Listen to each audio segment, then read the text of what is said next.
I think the bank nifty clearly is starting a bit lower, Surbhi, but my eye is actually on Sun Pharma. It's a stock which, remember, had a big rally and then consolidated a bit. That's the one. Today, there's a bit of a move in the healthcare stocks once again. Apollo Hospital, for example, doing well once again. So I think that could be one stock to track. IT and pharma seems to be making a bit of a comeback today. Cipla is doing well. So basically, the Sun Pharma, the reason I say that is because it hit the 52-week high and then corrected a bit, but that's making a bit of a move. So that could be one stock to track along with some of the other pharma stocks. So IT and pharma seems to be, at least for the first 15 minutes or so, the go-to space. We'll see if this dip in the bank nifty gets bought or not. But Mitessh, your thoughts on the market opening? IT, pharma, and you can add FMCG to that. I think that's also an area which is looking good. I think you also highlighted that, and we had calls on Britannia, etc. So looking good. Otherwise, it's a normal thing. Market has gone up in the last 3-4 days by about 400-500 points. So some pullback is very normal. I think one stock which early in the morning attracts my attention is Fortis, breaking above the previous highs of 255. I think it could head towards 280, 285 very fast, and 255 or just below that becomes your stop loss. Okay, Mitessh, we'll leave it there today. Thanks a lot for joining us.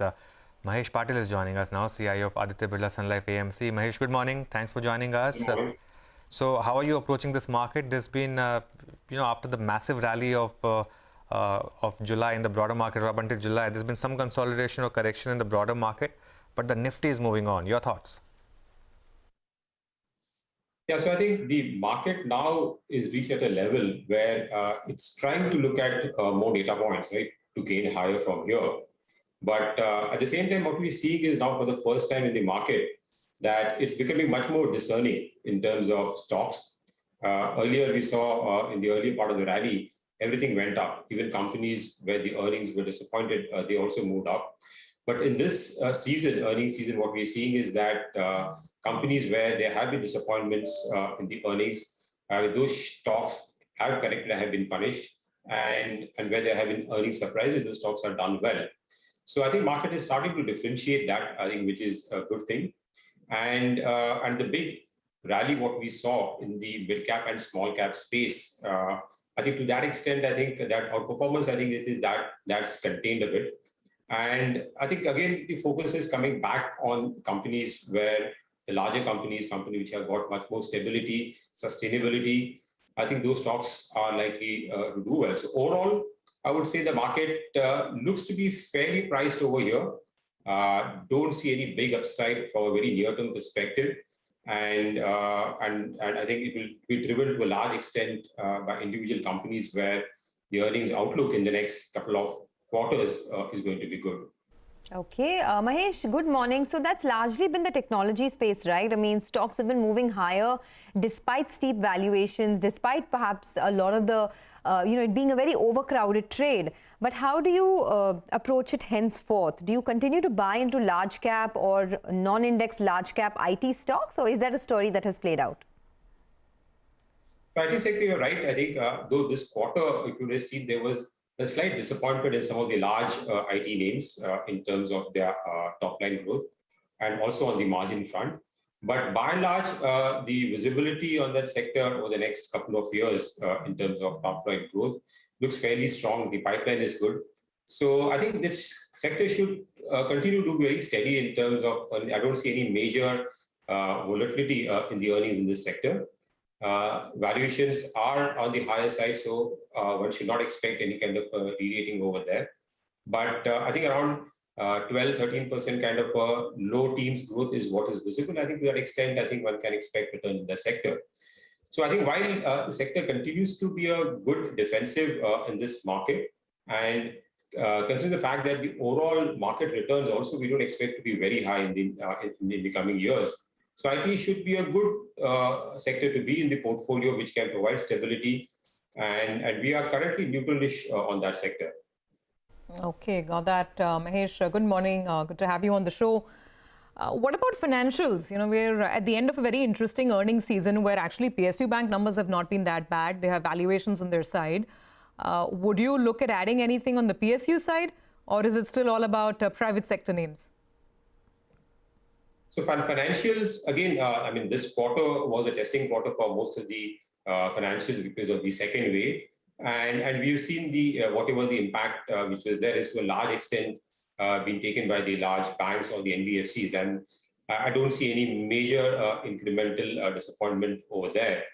Again, within the banking sector, I would say that the corporate banks, right, are looking fairly good at this point in time because we have seen, while the credit growth is still very poor on the corporate side, but the corporate NPA cycle looks to be behind us. And I think you will see companies surprising their own asset quality going forward because of the large deleveraging which is happening in the sector. And a lot of the stress sectors are now coming out either because of the upturn in the economy. So I think it's a combination of retail as well as corporate banks, I think, which would do well. And there again, I would say it's not whether it's a private bank or PSU banking banks, which are now being able to differentiate a bit on the technology side, are well positioned, okay, to gain market share and also be able to reduce their costs going forward. So even in the PSU banks, I think one or two banks which are slightly doing good on the technology side and using that to really build their reach, I think they should do well. But I think even for the PSU bank, for the first time, I think we are seeing now the overall, I mean, the credit cost coming down significantly. I think, but the growth would still be a challenge for the PSU banks. So in that context, I think the private banks, I think, will continue to gain and grow at market share because they're already well capitalized. Okay, well, the morning clearly belongs to IT and pharma. The Nifty has moved back in the green, 17 points higher. The Bank Nifty is still struggling.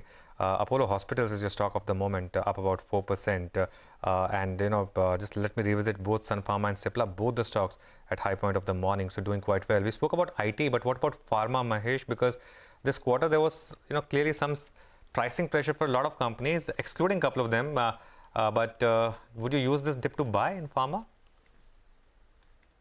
You're right. I think in the pharma sector, after some time, we've seen some amount of disappointments over there, especially in the companies, the US generic space, which actually did very well last year. Again, to some extent, it was buoyed by the COVID crisis. There was a strong demand. There was a lot of inventory filling up, which helped the companies.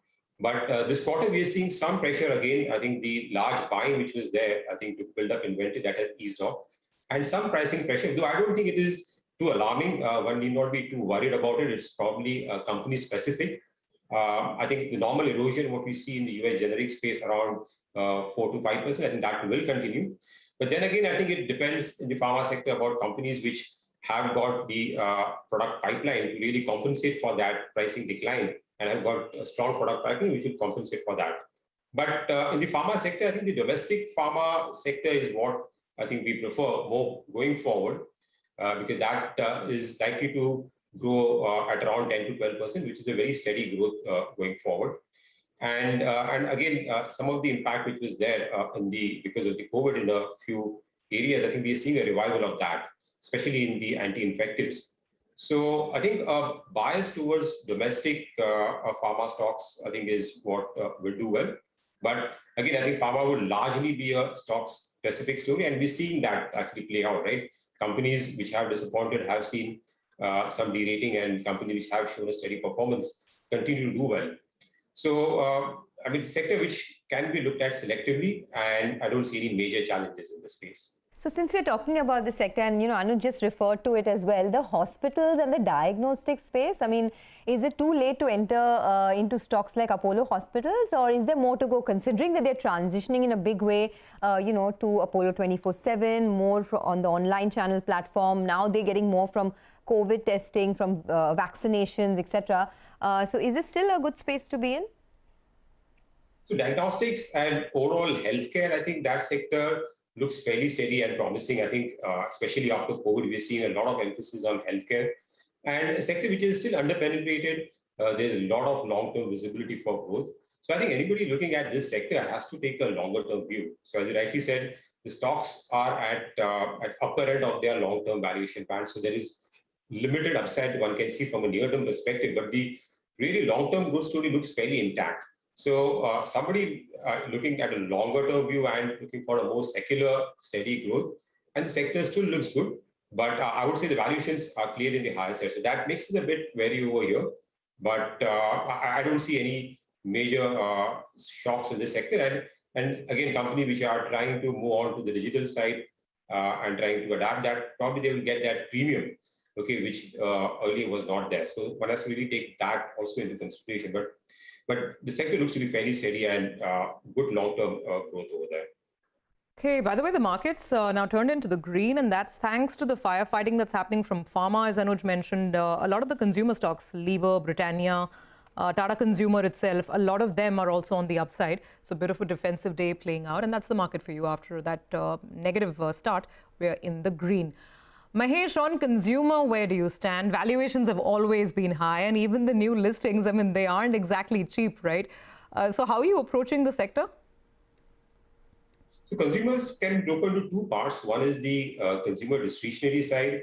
Okay, that's a very wide range of companies over there. So that sector has got impacted recently. We've seen some kind of a slowdown, especially in the consumer durable side. Last quarter was not that great. There's also been some amount of pricing pressure, okay, which is there because of the commodity price increase. So this year should be fairly muted over there. But again, coming out of the lockdown and other things, second half, I think things should pick up. So I think that sector looks fairly okay from a longer term perspective, but near term, I think there could be some challenges. But on the consumer staple side, that stock sector has underperformed in the last 1 year or so. And the stocks there are now actually looking fairly reasonable compared to the long-term valuations. In fact, most of the stocks are now near their long-term multiples, which I would say is not the case for the broader market. So to that extent, I think the risk reward in some of the consumer staples looks fairly good, especially in the even in the food sector. And I think you should see some amount of recovery also coming back as the lockdown gets lifted. So I would say, I mean, consumers, we have been underweight in that sector because of the high valuations. But now from here on, looking at where the market is and looking at the broader returns in the market, I think consumer could be, again, a sector which one should be looking at. And there are good companies, good high quality names, which can give you steady earnings in the medium to long term. Okay, all right. We will leave it at that. Mahesh, thanks a lot for joining us. And since we spoke in depth about the pharmaceutical space, that's a theme that we're going to take forward. Glenmark posted a better than expected set